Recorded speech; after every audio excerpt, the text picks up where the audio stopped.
तो नमस्कार, प्रणाम। आप सभी का एक बार फिर से स्वागत है मेरे इस नए एपिसोड में। उम्मीद करता हूँ आप लोग जहाँ भी होंगे अच्छा होंगे, अपने और अपनों का ख्याल रख रहे होंगे।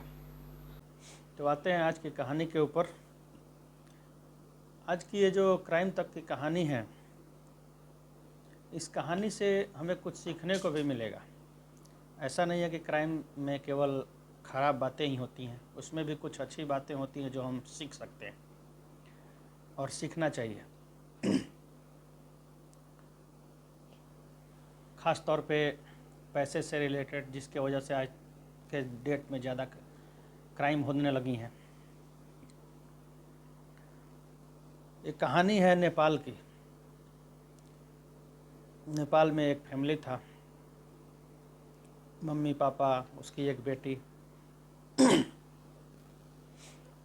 तो सबसे पहले कि इस कहानी को स्टार्ट करूं, उससे पहले हम लोगों को ये सीखना है कि हम लोग जहाँ भी रह रहे हैं, अपने आसपास के लोगों को, अपने ज़्यादा जो घनिष्ठ हैं, जिससे हम लोग ज़्यादा घुल मिल गए हैं, उससे भी अपनी सारी बातें शेयर न करें,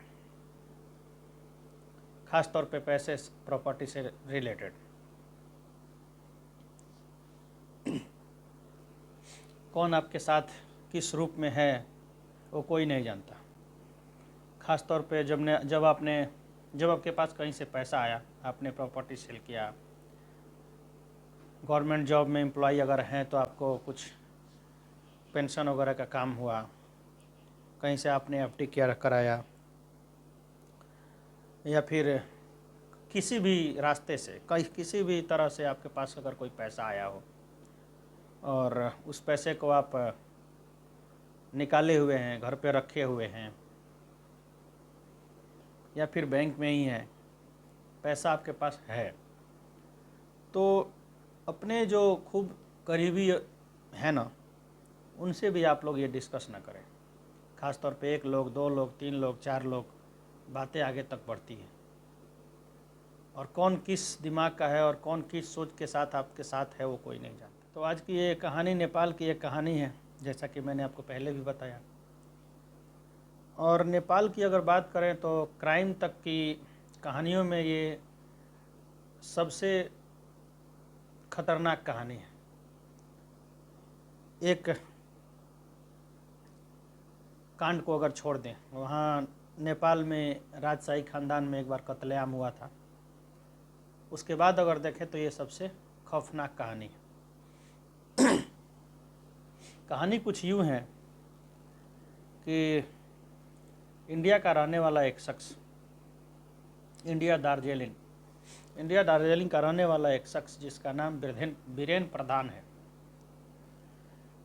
वो अपना सरनेम श्रेष्ठा लगाता है।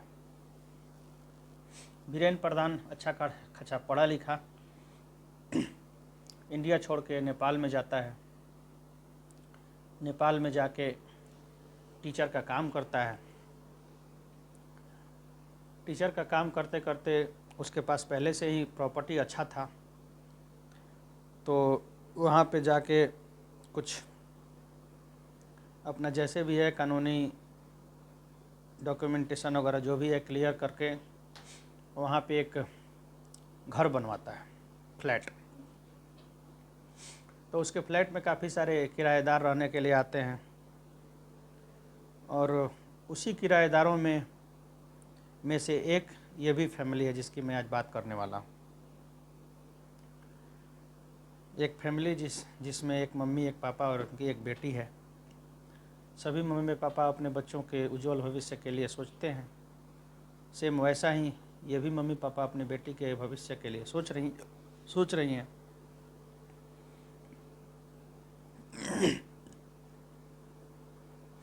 बात कुछ यूँ है कि इन लोगों के पास इनकी बच्ची, ये कब की कहानी है? कहानी है 2009 की, आज से 14-15 साल पहले की। बच्ची का हाई स्कूल कंप्लीट होता है।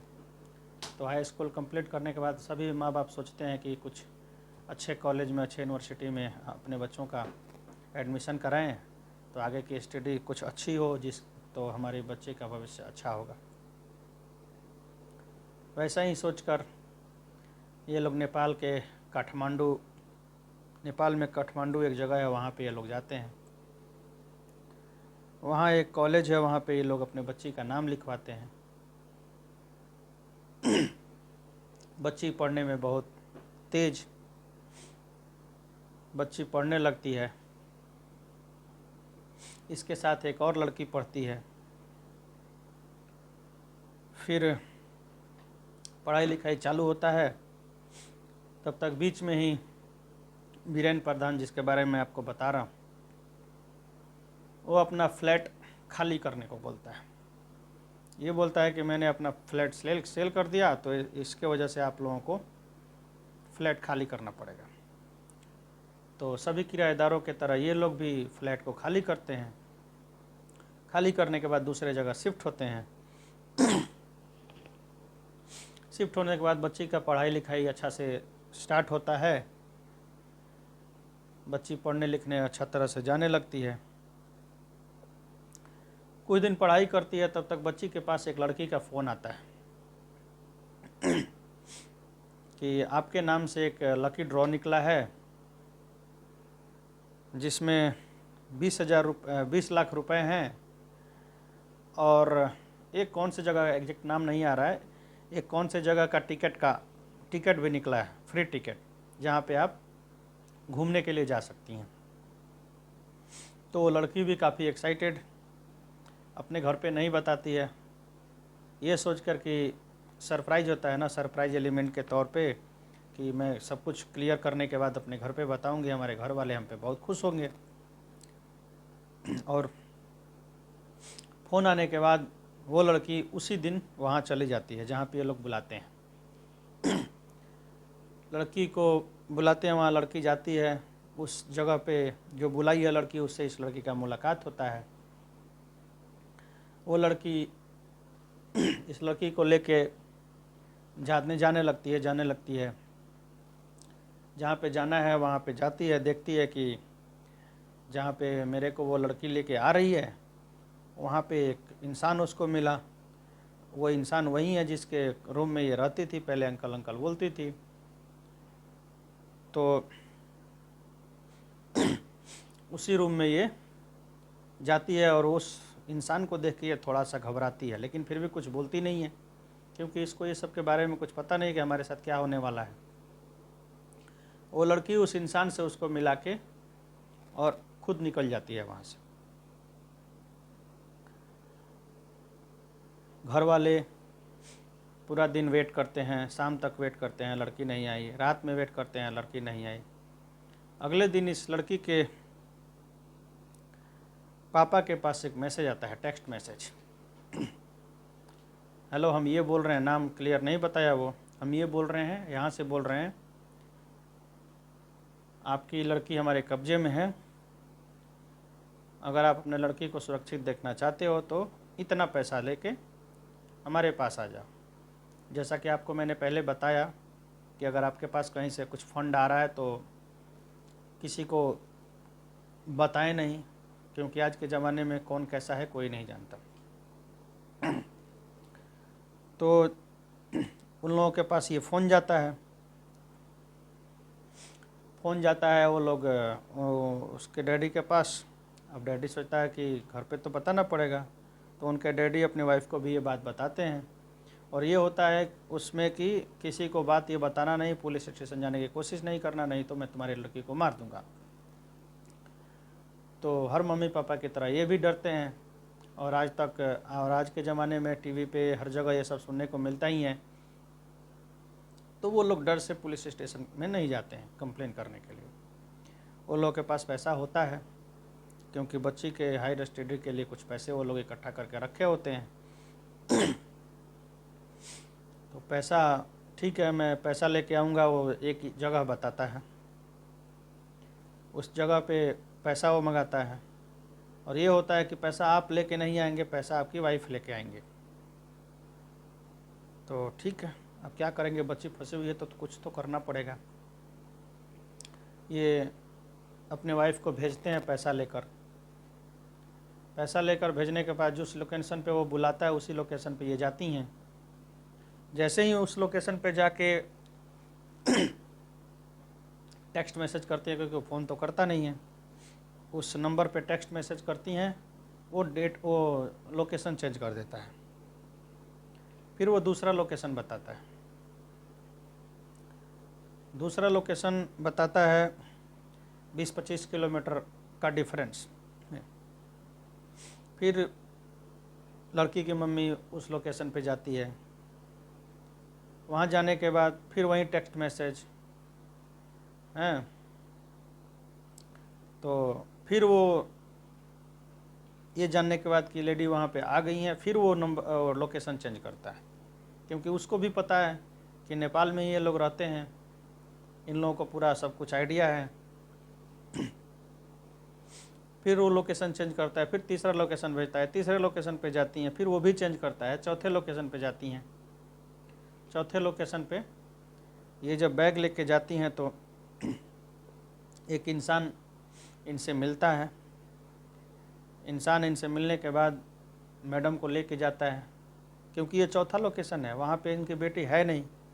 तो जैसे ही वो चौथे लोकेशन पे आदमी उनसे मिलता है और मैडम को लेके जाता है, तो उस बिल्डिंग के पास वो देखती हैं कि वहीं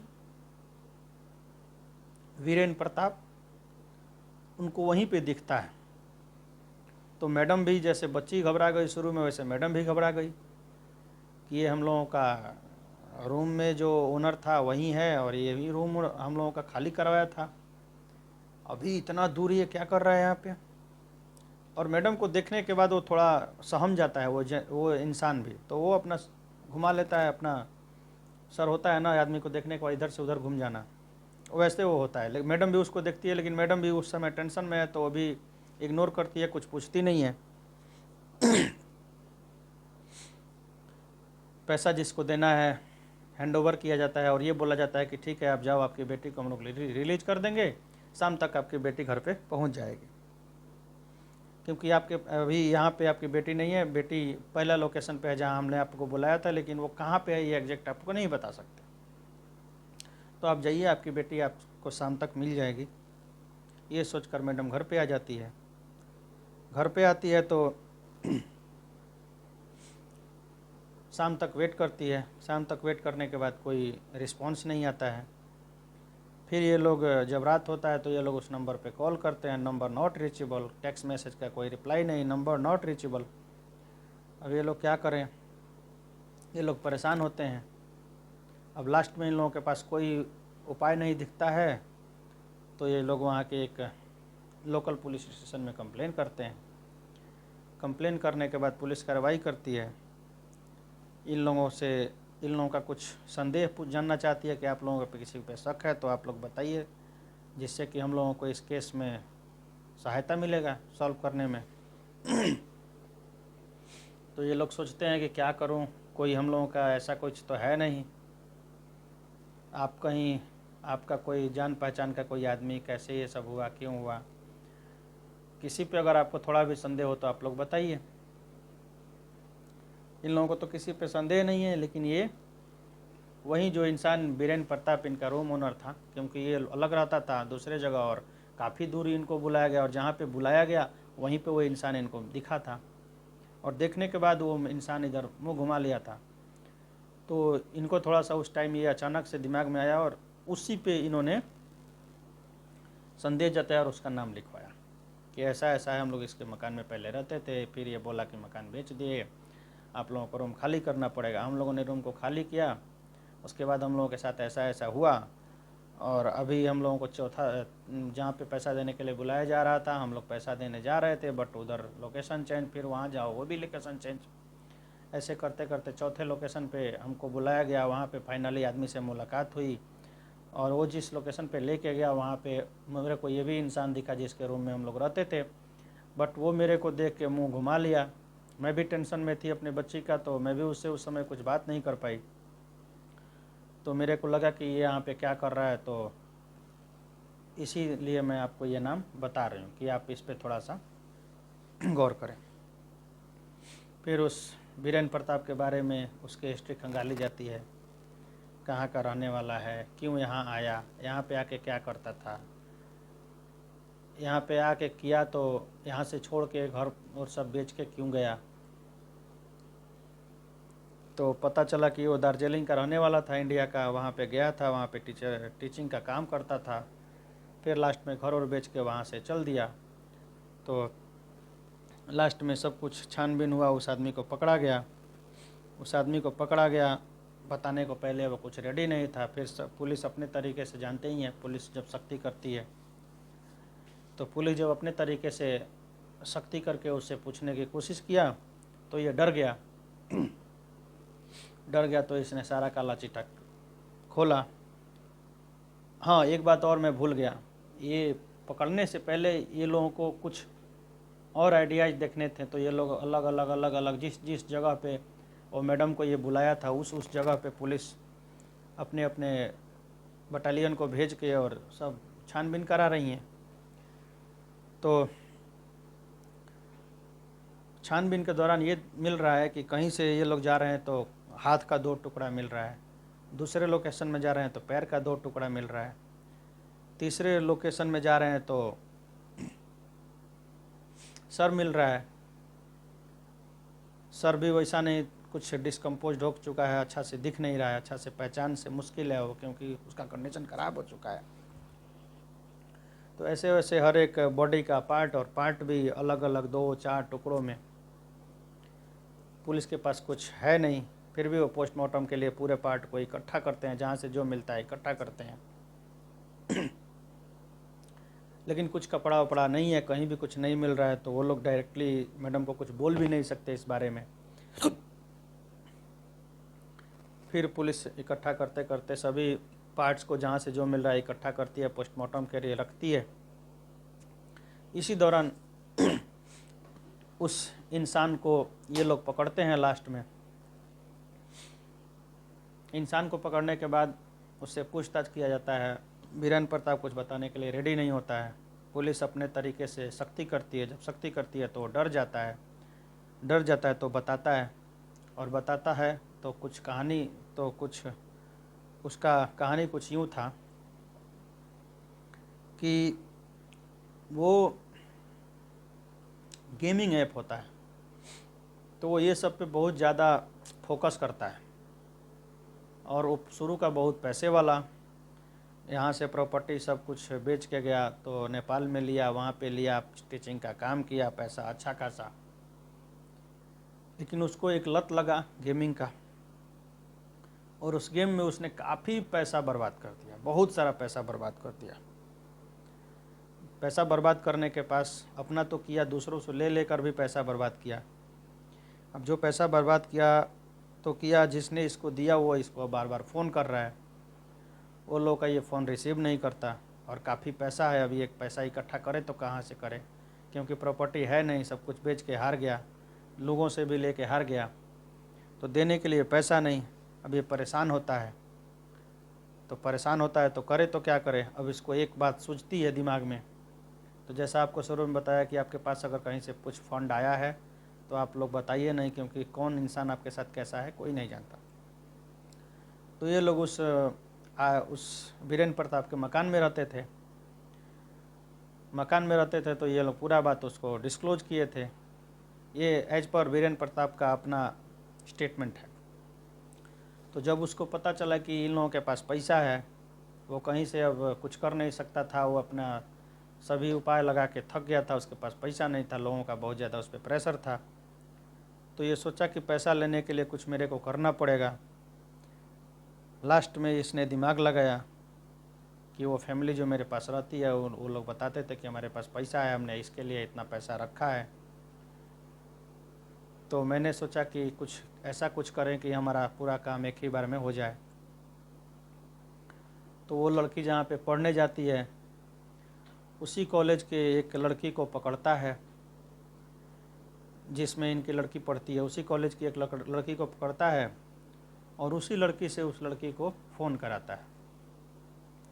फ़ोन कराने के बाद वो लड़की को बुलवाता है। वो लड़की को बुलवाने के बाद जो लड़की से ये फ़ोन करवाया वो लड़की उसको हैंडओवर करके खुद चली जाती है।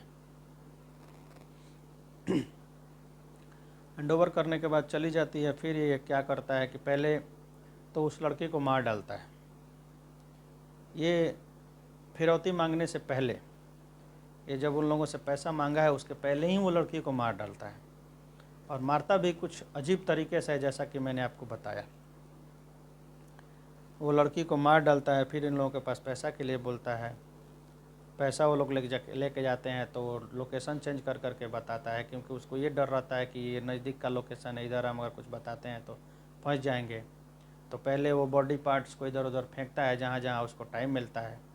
उसके बाद 3 दिन 4 दिन ऐसे ही घुमाने के बाद वो दूसरे जगह पे बुला के, जब वहाँ से कुछ ज़्यादा दूर पे देखा कि अब इधर हम थोड़ा सेफ़ हैं, उधर बुलवाता है, दूसरे के द्वारा पैसा लेता है, और पैसा लेने के बाद वो फिर दार्जिलिंग चला जाता है इंडिया में।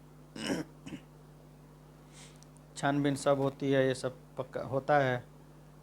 तो वो यही बताता है कि हमको पैसे का ज़्यादा दिक्कत था, हमको ज़्यादा लोग प्रेशराइज कर रहे थे, हमने अपना प्रॉपर्टी सब कुछ बेच के हार गया, तो वो लोग मेरे को प्रेशराइज कर रहे थे, उनको पैसा मुझे देना था, मेरे पास कोई उपाय नहीं था। तो हमने इन लोगों की बातें सुनी थी, हम लोगों को लगा कि इन लोगों के पास पैसा होगा तो ये लोग कुछ कर देंगे, अगर ऐसा मैं करता हूँ तो इन लोगों से मैं पैसा ले सकता हूँ। फिर इन लोगों को ये हुआ कि ठीक है, तुमको पैसा जब ये लोग देने के लिए बोले तो तुमने लड़की को क्यों मारा। ये बोलता है कि लड़की को मैंने इसलिए मारा कि लड़की मेरे को जानती थी, अगर मैं पैसा लेने के बाद उस लड़की को उन लोगों के हवाले कर दूंगा तो लड़की पूरा कहानी बता देगी, और कहानी बता देगी तो फिर इनके मम्मी पापा पुलिस स्टेशन में कंप्लेन करेंगे, फिर मैं पकड़ा जाऊंगा, तो मेरी मुसीबत ख़त्म नहीं होगी, जैसे है वैसे ही पड़ी रहेंगी।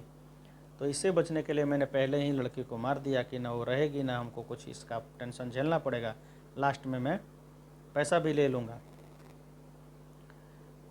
उसके बाद से यही सब है। फिर उसने कहा कि वो जो लड़की से तुमने कॉल कराया वो लड़की कौन थी, तो ये बताता है कि वो उसी के कॉलेज में पढ़ने वाली एक लड़की थी जो इसको जानती थी, लेकिन वो इसको नहीं जानती थी।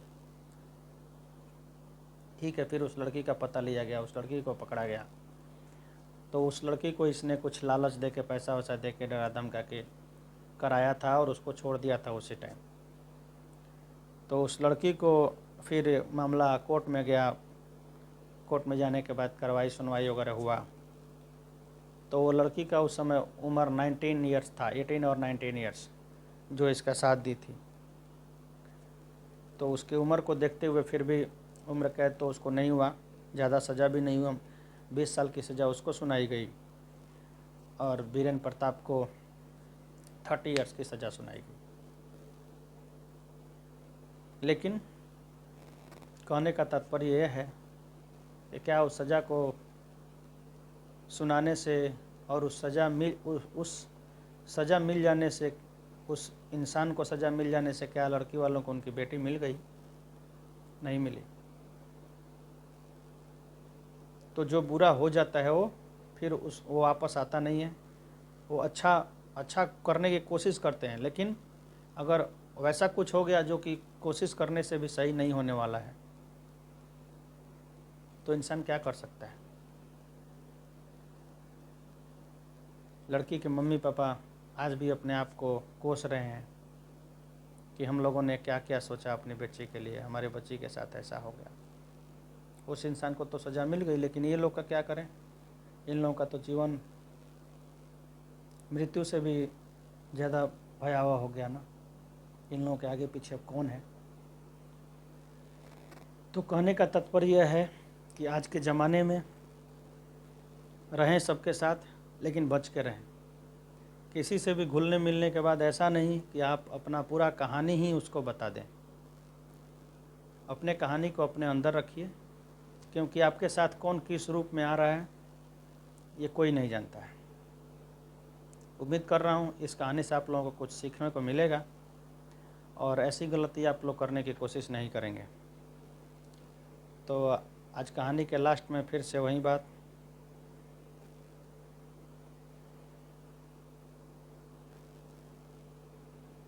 अपने जीवन में कुछ करो ऐसा कि लोग करना चाहें आपके जैसा। धन्यवाद।